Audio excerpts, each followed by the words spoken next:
Sam, you're with us. Good morning. Yes, good morning. You're Good, either up very late morning. or very early, one or the other. Yes. Ladies and gentlemen, my name is Paul Schonenberg. I'm an American from New York. I've been in Luxembourg for 30 years. I've had multiple careers across multiple domains. And for the past 23 years, among the things I've done is it's been my pleasure to be the chairman and CEO of the American Chamber of Commerce. And I'm very pleased to be here to talk to you a little bit about space. 2 years ago, the United States was very kind and very generous to Luxembourg by inviting Luxembourg to go ahead and join the Artemis initiative. And I think this is something incredibly important for Luxembourg in both the short and the long term. But I also don't think that quite many people fully understand what this is all about and what the opportunity is for Luxembourg. So I'm pleased to be with Sam Scimemi, from senior advisor at NATO, to be going ahead and talking about that a little bit this morning. Excuse me, Paul, that's NASA. Thank you. I'm sorry. Excuse me, NASA. I'm sorry. Sam, let's start out by giving you just a moment to introduce yourself so that our guests know who you are. Thank you, Paul. Again, my name is Sam Scimemi. I work at NASA headquarters in Washington, D.C. I work in the Human Exploration and Operations Mission Directorate, and I'm responsible, one of the persons who are responsible for getting us to the moon and onto Mars in the Artemis program and the Moon to Mars campaign. My particular responsibility is to discuss possibilities with many international partners on how other countries can participate with the Artemis program. Thank you. Moving on from that, if you can tell us a little bit more about the Artemis initiative, its scope, how big is the project, what will it involve in terms of costs, and how long is it intended to last? Well, let me answer the last question first. This is going to be a multi-decadal activity. NASA is going to the moon to go there sustainably. First, it's a very large effort to get the first woman and the first person of color to the moon itself. It's a very big effort that we have multiple companies and we have international partnerships to take us to the moon. One of the big efforts to go to the moon is to develop the technologies, the abilities, and to test all the systems necessary, not just to go to the moon, but then to use that to go to Mars. So that's one of the big efforts. The second effort is to actually explore the moon from a scientific standpoint. Are there resources there that are available to us to not only help us to live sustainably on the moon, but are there resources there to get us to Mars? Also is to understand, is there any viable commercial activities that are present on the moon? And last but not least is that we want to be able to do all this with international and commercial partners. As far as costs, like many things in human spaceflight, this will be a multi-billion-dollar effort over many decades. Not only the expenses spent in the United States, but all over the world. Do you want to say a little bit more about the economic development of space as well? So what we're doing on the commercial side is that we have commercial partners where we're buying services. We started this in low Earth orbit with space station and commercial cargo, commercial crew.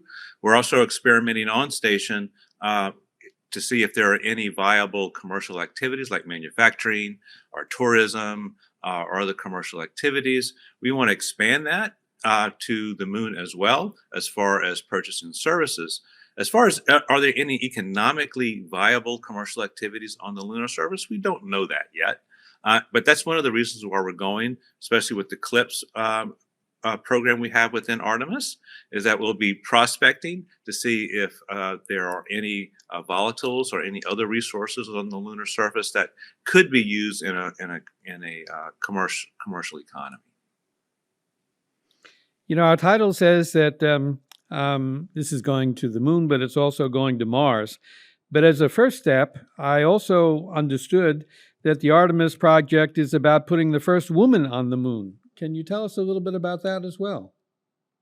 Yeah, so most people are probably familiar with the Apollo program back in the 60s and 70s, and it was all the astronauts we had at the time were all male. So this time we're going back to the moon, and we're going back to the moon to have a more reflective personnel of our entire society. So I think that's very exciting to send the first woman and the first person of color to the moon. So that's one of the initial things that NASA described the Artemis mission as. That's one of our major goals. In addition to the United States, and United States has invited Luxembourg to join, which other countries are participating in the initiative, and what role will the different countries have? Wow, so that's a big question. So currently, we have several partners right now that we are building our SLS and Orion, and the gateway that's to be the orbital platform around the moon. So today we have ESA, we have Canada, and we have Japan participating in what we're building right now. We're in discussions with many countries around the world, both in Europe and Asia and in the Middle East, that could possibly participate in collaborative activities with us in the Artemis program. And the capabilities, spanned all the way from habitats to robotic arms, rovers, landers, communication, power generation, everything that there is related to human spaceflight and getting humans out of low Earth orbit and on to the moon and Mars. You know, it really is an honor for Luxembourg to be included in this project. Can you give us some insight on why Luxembourg was included, what the vision is of the contributions that Luxembourg can make, and maybe a little bit even tell us about what benefits Luxembourg can derive from being involved in this partnership? Well, Luxembourg has expressed interest over several years now on lunar prospecting for resources and the utilization of those resources. Also, Luxembourg has a very active space community with I believe well over 20 companies related to space. So I think that NASA's goals and Luxembourg's goals have a big intersection in the development of the technology and the ability to do the prospecting and do the resource utilization. That's one of the primary elements. There are others, as we can get into talk about later. Okay. Just as an aside, I've noticed that my friend, the Czech ambassador, is with us today in the audience, and he's brought one of his Czech space companies with him today to go ahead and hear all of these presentations. If the Czech Republic, for example, is interested in joining this initiative, can I assume that this is an open process and that the U.S. is open and receptive to having a broader, inclusive group participating in the project? Yes, that's definitely the case. We've had several countries that have approached us and to explore the possibilities of collaboration. So we're open to any countries that want to come and talk with us, and we would certainly welcome the Czech Republic into these endeavors.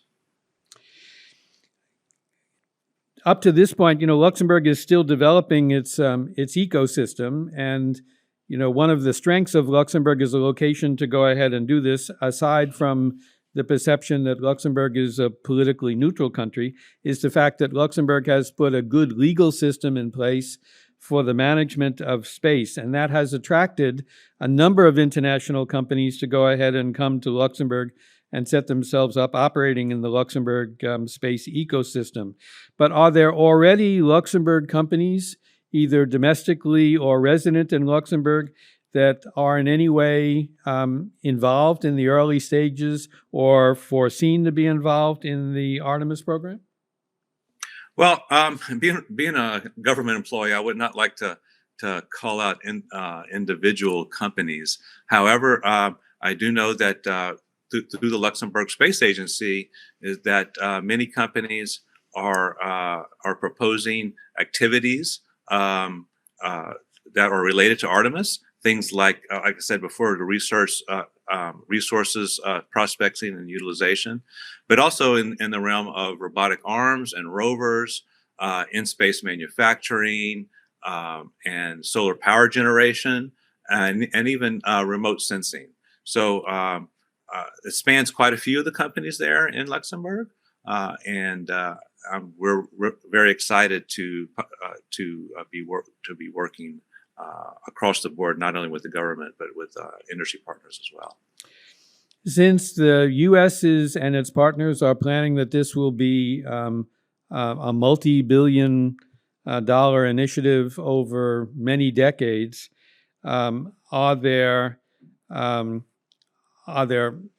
you give us some idea of what might be possibilities for companies to participate as and to be paid to go ahead and participate in the project? What are the costs? What are the benefits? What are potential areas of opportunity for Luxembourg and Luxembourg-based companies to be associated with the initiatives? Well, I think just like on Earth, where private companies provide power services, they provide data from remote locations. They provide others. You can provide other services like the prospecting or doing exploration as far as gathering samples and bringing them back to Earth. All those can be viable commercial activities where governments pay for that information or pay for that services. Okay. Are you aware of who the Luxembourg point of contact happens to be? That we have a number of people here who are representing private companies, and they may not necessarily know who their counterparties are to deal with. If there are companies here who are interested in engaging with NASA or engaging with through the Luxembourg government in this, can you give us some idea of, from a point of contact standpoint, who might be the appropriate point of contacts to approach in either a Luxembourg government entity, or is there an open possibility for them to directly engage with NASA itself? Well, for locally there in Luxembourg, certainly contact the Luxembourg Space Agency. One person of contact is Joseph Morcel, and he would probably be able to point companies in the right direction. Also, NASA engages with industry through things like requests for information and requests for proposals. Those typically need to be a U.S. Based company. I know some of the companies that are in Luxembourg are also in the United States as well. So I think at least the space companies in the United States pretty much know how to interact with NASA in our contracting activities. But local companies in Luxembourg could also function as suppliers to U.S. companies that are participating in the program as well. And that's correct. There's also private industry to private industry. That is also possible. And I know there's many U.S. companies also do business with European companies across the continent. Okay. Jean-Jacques, when he was making his presentation, was also talking about this is an effort for exploration. This is an effort to grow knowledge. We talked a little bit about the beginning that this has some commercial aspects, but could you explore a little bit more some of the technological challenges that you think are to be faced in the development of this long-term initiative? And do you have some idea of the categories of knowledge that I'm sure in order to make this work, we're going to have to use technologies that don't even presently exist now. So could you give us some idea of maybe the steps in terms of developing of technology that may take place going forward, moving in the direction where we want to go? Yeah, certainly. One of the challenges that we face on the lunar surface is actually the lunar surface itself. The lunar regolith, the lunar dust, is very corrosive. It is also carcinogenic. That unlike on Earth, where erosion has eroded all eroded the surface, on the moon, the regolith is more akin to broken glass. And to get that on your skin or to breathe it in your lungs when you come inside from doing an EVA, those are all technology challenges to make sure that we humans do not really interact with the regolith. It also plays havoc on mechanical systems, on anything that's rotating or has to move or seals. This regolith also will damage any type of machinery like that, or seals and anything of that nature. Also, another big area is power generation and surviving the lunar night. You might think that that the moon is constantly lit. Well, it is not constantly lit, and there are periods of darkness for, depending on where you are on the moon, for a week at a time or days at a time. And surviving the night, the lunar night, is also a challenge on how do you generate heat to keep your systems alive, whether it be through battery technology or solar, power generation cells, or even nuclear power. That's also another big challenge. So there's several challenges like that that are critical to staying on the moon for a long period of time. The International Space Station is lauded and appreciated for the fact that it has a multinational crew of people that are involved in it. Is it likewise envisioned with the Artemis program that this will be a multinationality effort in terms of the people who will be participating in it? Yes, certainly.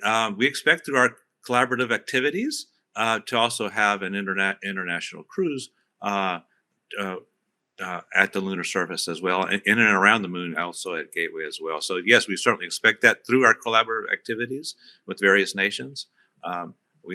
That's also another goal for NASA, is to do this internationally, not just in partnerships, but also with crews. I know that the U.S. sometimes, is its approach for doing things, thinks big and goes ahead and reaches on out with maybe even farther than it thinks that it can grasp, and uses that as a motivator to get there. Is that partially what we're doing with the Artemis program too?